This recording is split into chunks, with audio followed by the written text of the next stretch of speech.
નમસ્કાર, આપ જોઈ રહ્યા છો સ્પાર્ક ટુડે ન્યૂઝ। પાદરાના ગામેઠા ગામે આવેલ શ્રી વહાણવટી સિકોતર માતાજીના મંદિરે દર વર્ષે મંદિરના પાટોત્સવ નિમિત્તે વિવિધ ધાર્મિક કાર્યક્રમોનું હર્ષોલ્લાસ સાથે ઉજવણી કરવામાં આવે છે।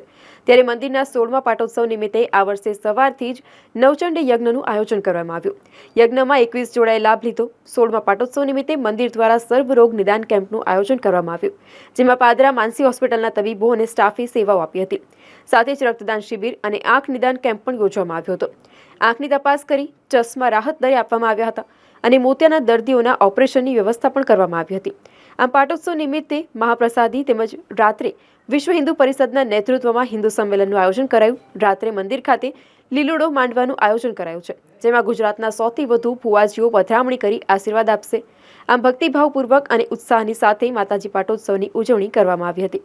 પાદરા તાલુકાનું ગામેઠા ગામ સિકોતર માતાના મંદિરે 16મા પાટોત્સવ નિમિત્તે આજ રોજ નવચંડી યજ્ઞ, સવારમાં નવચંડી યજ્ઞ, ત્યારબાદ મેડિકેમ્પની અંદર સર્વરોગ નિદાન કેમ્પ રાખેલો છે, આઈ કેમ્પ છે, રક્તદાન શિબિર અને આખો દિવસ યજ્ઞ ચાલશે। યજ્ઞ બાદ શ્રીફળોમાં પછી રાત્રે 8:30 અમારો વિશ્વ હિન્દુ પરિષદ પ્રધાન સંમેલન રાખ્યું છે। વિશ્વ હિન્દુ પરિષદ એમ દક્ષિણ ગુજરાતમાંથી 100 જેટલા યુવાનો પધારશે અને ગામે ગામથી સર્વ કાર્યકરો પધારી ભોજનનો લાભ લેશે। રાત્રે વાગડીના કલાકાર રમેશભાઈ ચુનારા રમઝટ બોલાવશે અને દરેક ભાઈ ભક્તો ભુવાજીઓ ગામે ગામથી પધારી માતાજીના ગુણગાન ગાઈશું અને આખી રાત જાગરણ કરીશું।